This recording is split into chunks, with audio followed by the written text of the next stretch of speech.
segue nublado, segue estranho Feio, né? Tá nessa bem feio. quarta-feira. Já na linha para conversar conosco o nosso convidado, nós vamos falar agora aqui no Manhã Bandeirantes sobre O o aumento, registro, né, de Nesses casos de registros, imagens de abuso exatamente. sexual infanto-juvenil. E também O aumento desses casos. também né? sobre o caso dessa falsa psicóloga, né? Que estava atuando, enfim, e agora a gente vai ver o que vai acontecer com ela, né? Na linha para conversar conosco, Raul Souza Vieira, diretor do Departamento Estadual da Criança e do Adolescente, do DECA. Tudo bem, Raul? Seja bem-vindo aqui ao nosso Manhã Bandeirantes. Bom dia. Bom dia. Bom dia, Regina. Bom dia, Fabiano. Estamos à disposição. Tudo bem? E esse aumento nos registros de casos de imagens de abuso sexual infanto-juvenil, e até dia desse a gente conversava, a tecnologia ela é algo muito boa, né, para várias questões, entretanto ela trouxe uma facilidade no registro de fotos e ao mesmo tempo na disseminação dessas imagens. E isso tem aumentado, Raul, como é que tá esse trabalho para evitar que isso aconteça? Da parte da Polícia Civil, recentemente nós inauguramos, dentro da Divisão Especial da Criança e Adolescente, um núcleo para investigar pontualmente esse tipo de crime. Conforme os criminosos vão migrando, né, as suas condutas para o meio virtual, as polícias em geral, precisam se adaptar e buscar meios de combater esse tipo de crime e identificar as modalidades novas que surgem. Dessa forma, a gente criou aqui dentro da nossa divisão um setor específico com policiais capacitados e treinados para atuar pontualmente nessa matéria. E esses números, o aumento dos números não se deve pontualmente a um fator isolado, né? A gente pode citar uma combinação, uma conjugação de diversos fatores, como, por exemplo, uma maior conscientização da sociedade, um aumento nas denúncias, a intensificação do uso da internet e das redes sociais por crianças e adolescentes, melhoria na capacidade investigativa da Polícia Civil, os protocolos técnicos que são firmados entre as polícias e as plataformas digitais, órgãos federais, órgãos estrangeiros, que fazem um trabalho conjunto e permitem que essas investigações fiquem cada vez mais qualificadas e a gente possa alcançar esses criminosos que muitas vezes imaginam que estando atrás de uma tela de computador, eles são anônimos e aquilo que eles estão fazendo não pode ser identificado. A gente sabe que tudo que é feito no ambiente digital deixa um rastro. E o nosso papel, na condição de investigadores, de polícia judiciária, é achar esse rastro, perseguir aquelas informações que a gente tem acesso e identificar esses criminosos. É importante sempre que a gente lembre, né, Raul, os pais, a gente fala muito sobre isso, essa questão das crianças na internet, os adolescentes na internet, mas é sempre importante lembrar aos pais e que vocês deem dicas, né, para as famílias, enfim, de como tentar prevenir isso, de como tentar proteger essas crianças e adolescentes. Essa é uma tarefa bastante complexa, principalmente hoje em dia, quando uma criança já nasce com um celular, com um tablet nas mãos, né? E como a gente conversou agora no início aqui da entrevista, a internet nos traz vários benefícios, né? Hoje é impossível a gente imaginar que um adolescente vai fazer uma pesquisa para um trabalho escolar numa enciclopédia, como era feito antigamente. É verdade. Né? Todo mundo vai usar Na Barça, a né, internet, mas na Barça. Mas isso aí indica a nossa idade. É verdade. Mas o uso da internet tem que ser feito com cautela e a palavra-chave para as famílias é prevenção. Prevenção. A gente tem que saber que é inevitável que jovens acessem a internet, mas a gente tem que ter limites, tem que estabelecer alguns critérios para a utilização. E a gente sempre indica, quando a gente conversa com famílias dos mais variados ambientes, que essas regras têm que ser claras para o uso da internet, dos aplicativos, tem que ensinar os filhos a terem medidas preventivas, como, por exemplo, não passar informações privadas, pessoais, para pessoas que eles não conhecem, não aceitar em redes sociais convites de pessoas estranhas. Tem que haver um diálogo dentro de casa. Eu, além de policial, além de delegado de polícia, eu sou pai também, né? E é um grande desafio duplo, né? Eu tenho que trabalhar com isso, combater esse tipo de crime e tenho que ensinar dentro de casa também, né? Então, eu acredito que um diálogo aberto e de confiança entre as famílias, as pessoas que estão ao redor, não digo só pais e mães, né? Mas também educadores, outras pessoas que estão no entorno, né? Além disso, recomendamos aqui que seja monitorado o uso dos dispositivos eletrônicos, né? Deve haver um equilíbrio dentro das famílias, dentro dos núcleos familiares, para que haja uma forma de respeito à privacidade daquela pessoa, mas, ao mesmo tempo, a gente tem que agir com uma firmeza adequada à proteção da pessoa. Se for criança, tem que ter, por exemplo, o pai e a mãe tem que ter a senha, né? Tem que poder ter acesso, acessar né? aquilo. Tem que ter acesso. Exatamente. Existem aplicativos de controle parental, né, que a gente consegue monitorar o que está sendo feito, né? E o importante é que toda a comunidade que esteja no entorno ali de jovens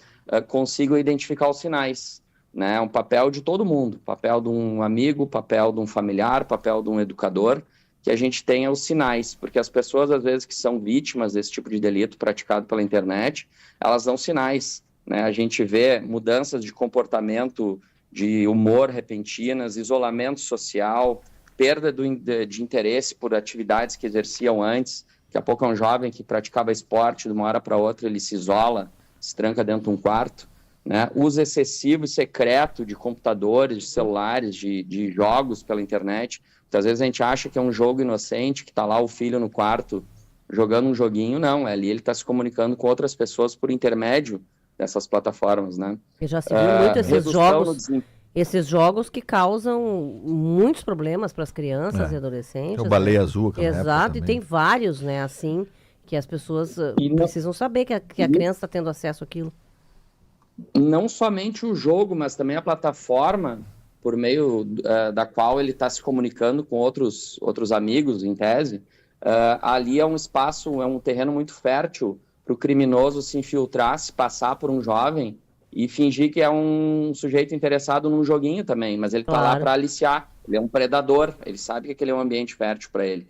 E essas plataformas também, elas colaboram com as investigações policiais, mas é muito vasto esse ambiente, né? Não tem como a gente estar presente em todos os lugares, né? Sem dúvida. Estamos conversando com o delegado Raul Souza Vier, diretor do DECA, e falando sobre essa questão do aumento aí de casos de exposição de imagens de crianças e adolescentes. Abuso sexual. Abuso sexual.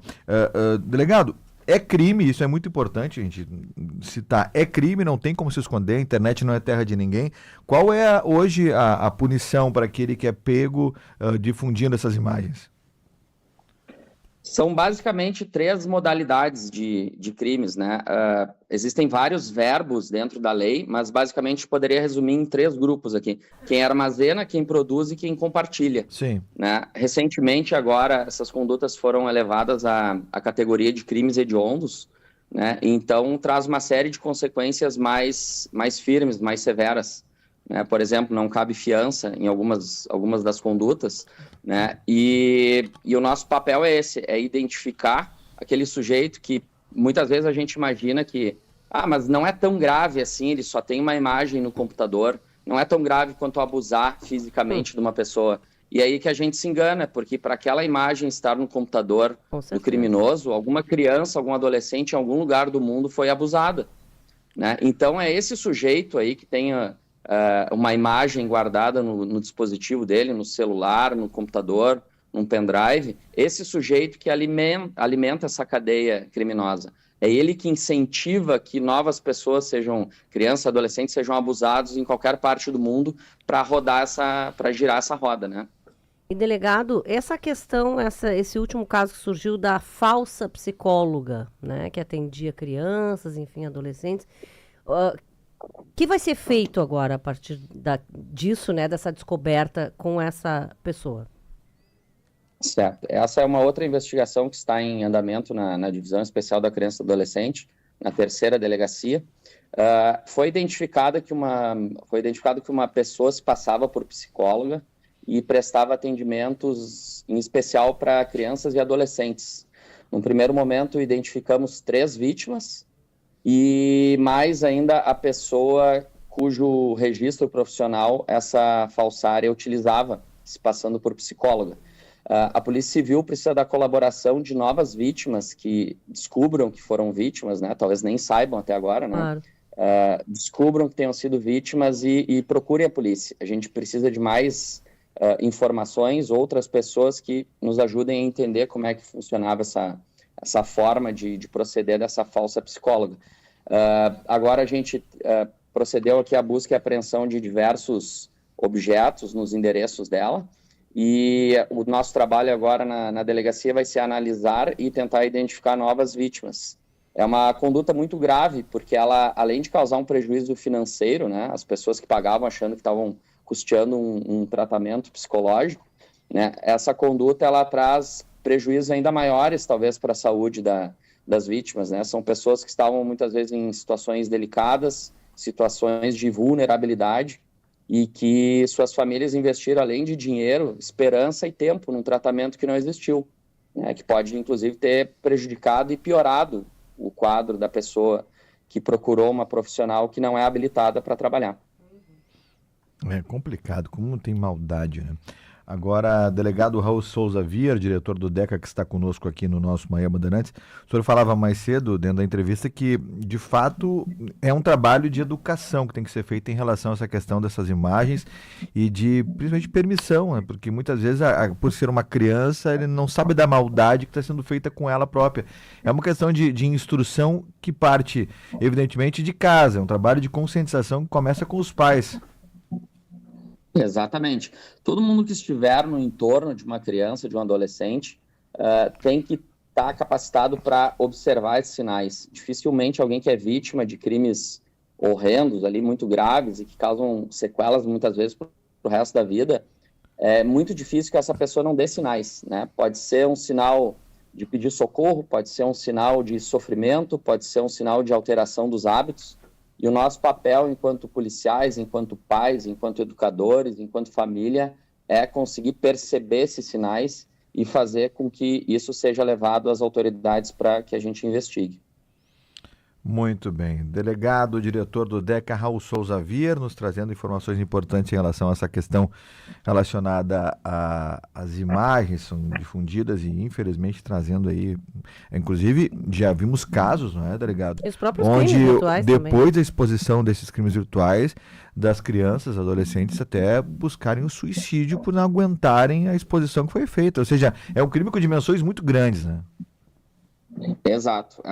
Existe uma série de condutas que podem caracterizar esse tipo de abuso, e num primeiro momento aquilo que aparentemente pode ser algo de menor relevância se torna um problema enorme na vida de uma família, né? A pessoa começa a ser extorquida, começa a ser chantageada, começa a se automutilar, começa a praticar condutas dentro de casa, sob pressão de um abusador, de um predador que a gente não sabe se está perto, se está longe, e o nosso papel é identificar, né, quem são essas pessoas e fazer com que ela cumpra no rigor da lei as penalidades correspondentes àquele crime bárbaro que muitas vezes destrói uma família, destrói uma infância e traz consequência até com a vida, né? A pessoa vai lá e comete suicídio. Não é raro que isso aconteça em nível mundial, não só aqui no Brasil. Delegado Raul Souza Vier, diretor do DECA, muito obrigado pelo carinho da presença aqui no Manhã Bandeirantes. Volte sempre, delegado, com mais informações. É importante esse trabalho de conscientização para que a gente evite que esses crimes sejam aumentados aí. Houve um aumento e agora esse trabalho para se conscientizar uma redução nesse aspecto. Vou falar aqui talvez uma utopia, acredito que não, mas que a gente possa eliminar esse tipo de ação. Obrigado, delegado. Um grande abraço. Obrigada, bom dia, bom trabalho. Obrigado. Muito obrigado, delegado Raul Souza Vier, aqui no Manhã Bandeirantes. 11h19, vamos com opinião no Manhã Bandeirantes.